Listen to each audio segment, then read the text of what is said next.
আচ্ছা, ফ্রান্স কি সত্যি সত্যি আফ্রিকান ফুটবল প্রতিভা আমদানি করে তাদের দলে নিয়ে আসে? মরক্কো কি কেবলই ইউরোপিয়ানদের নিয়ে গড়া একটি দল? বিশ্বকাপ এলেই ফুটবলের আলোচনার বড় অংশ জুড়ে থাকে এমন সব জিজ্ঞাসার আলোচনায় থাকছে আজকের পর্বে। জন্ম এক দেশে, কিন্তু খেলবেন অন্য দেশের হয়ে। এবারে বিশ্বকাপে এমন খেলোয়াড়ের সংখ্যা অবিশ্বাস্য রকম বেশি মনে হতে পারে। এবারে 48 দেশের হয়ে বিশ্বকাপে খেলবেন 1248 জন ফুটবলার। এর মধ্যে 289 জন খেলবেন এমন দেশের জার্সি গায়ে যে দেশে তারা জন্মগ্রহণই করেননি। যে দেশে জন্ম সে দেশের হয়ে না খেলে অন্য দেশের হয়ে খেলা ফুটবলে খুব সাধারণ একটি ঘটনা।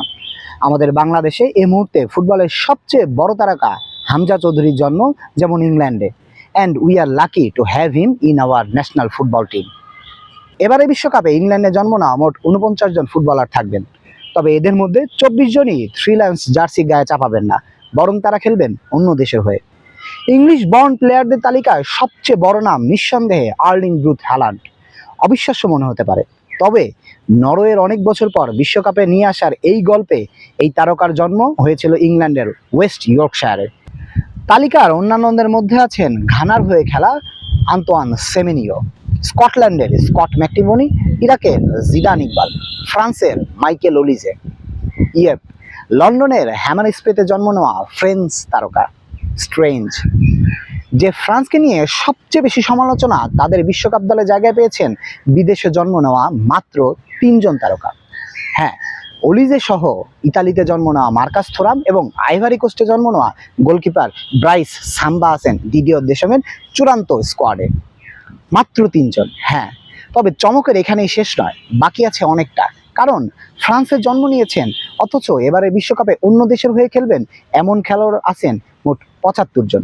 হ্যাঁ, ঠিকই শুনেছেন আপনি, 75 জন খেলোয়াড় বিশ্বকাপের মোট খেলোয়াড়ের, যা প্রায় 8%। সাথে ফ্রান্সের স্কোয়াড বিবেচনায় আনলে এবারে বিশ্বকাপে খেলা প্রতি 11 জনের একজনের জন্মই ফ্রান্সে। ফরেন প্লেয়ারদের নিয়ে দল গড়ার অভিযোগ যাদের বিরুদ্ধেই, তাদের খেলোয়াড়রাই খেলবেন অন্য দেশের হয়ে। অবিশ্বাস্য ঘটনা।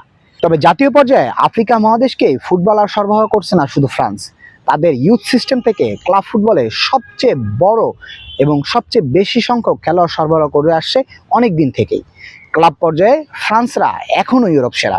ইউএফা চ্যাম্পিয়ন্স লিগে সবশেষ দুবারের আসরে শিরোপা ঘরে তুলে নিয়েছে দেশটির club Paris Saint Germain PSG. প্যারিসের ক্লাবটির তারকা ফুটবলার ডেজিরে দুয়ে প্রথমবারের মতো বিশ্বকাপ খেলবেন এবার। মজার ব্যাপার হচ্ছে ডেজিরের দুয়ের আপন ভাইও থাকছেন এবারের বিশ্বকাপে, তবে তিনি ফ্রান্সের হয়ে খেলছেন না। গেলা দুয়ে খেলবেন এবার আইভরি কোস্টের হয়ে। দুই ভাইয়ের মুখোমুখি লড়াইয়ে আপাতত কিছুটা এগিয়ে আছেন গেলো দুয়ে। গত সপ্তাহে ফ্রান্সকে হারানোর রাতে আইভরি কোস্টের হয়ে একটা গোলও যে করেছিলেন তিনি। ফ্রান্সের পরে এবারে বিশ্বকাপে সবচেয়ে বেশি খেলোয়াড় থাকছে নেদারল্যান্ডস থেকে। দেশটির 44 জন ফুটবলার এবার আসলে মাঠে নামবেন অন্য কোনো দলের হয়ে। ডাচ বর্ন খেলোয়াড়দের সবচেয়ে বড় অংশকে দেখা যাবে নবাগত কুরাসাও দলে। প্রথমবারের মতো বিশ্বকাপে কোয়ালিফাই করা কুরাসাওকে বলা হয় নেদারল্যান্ডসেরই শাখা দল। দেশটির 26 সদস্যের বিশ্বকাপ স্কোয়াডের 25 জনেরই জন্ম এবং বেড়ে ওঠা নেদারল্যান্ডসে।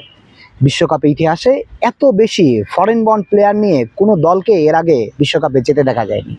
ফরেন বর্ন খেলোয়াড়দেরকে দলে নেওয়ার দিক থেকে দ্বিতীয় স্থানে অবস্থান করছেন ডমিনিক রিপাবলিক অফ কঙ্গো। তাদের বিশ্বকাপ দলে 20 জনেরই জন্ম এবং বেড়ে ওঠা দেশটির ভৌগোলিক সীমানার বাইরে। গতবারের সেমিফাইনালিস্ট মরক্কোতে এমন খেলোয়াড়ের সংখ্যা প্রায় 19 জন। ইতালিকে প্লে অফে হারিয়ে বিশ্বকাপে আসা বসনিয়া দলে রয়েছে 17 জন এবং 16 জন করে রয়েছে হাইতি এবং আলজেরিয়া দলে। বিদেশে জন্ম নেওয়া খেলোয়াড়রা থাকবেন গত আসরের শিরোপা ঘরে তোলা ডিফেন্ডিং চ্যাম্পিয়ন আর্জেন্টিনা দলেও। ইতালিতে জন্ম নেওয়া জুলিয়ানো সিমিওনে এবং তাদের সাথে স্কোয়াডে থাকবেন আরও স্পেনে জন্ম নেওয়া নিকো পাস। বিশ্বকাপ ইতিহাসে শুরুর দিনগুলো থেকেই এক দেশে জন্ম নেওয়া খেলোয়াড়রা অন্য দেশে হয়ে খেলতে দেখা গেছে। 1930 সালের বিশ্বকাপে আর্জেন্টিনার হয়ে ফাইনাল খেলা লুইস মন্তি পরবর্তীতে বিশ্বকাপে শিরোপা জিতেছিলেন ইতালির হয়ে। বিশ্বকাপে পর্তুগালের সেরা সাফল্যটিও এসেছিল মোজাম্বিকে জন্ম নেওয়া ইউসেবিওর দুর্দান্ত পারফরমেন্সের উপর ভিত্তি করে। প্রথম আফ্রিকান দেশ হিসেবে বিশ্বকাপের সেমিফাইনাল খেলা মরক্কোর ওই স্কোয়াডেও 23 জন খেলোয়াড়ের 17 জনই ছিলেন ইউরোপিয়ান বর্ন। বিশ্বকাপের শুরু থেকেই ফরেন বর্ন প্লেয়াররা যেমনই ছিলেন তেমনি তাদেরকে নিয়ে সবসময় একটি প্রশ্ন বারবার ঘুরপাক খেয়েছে।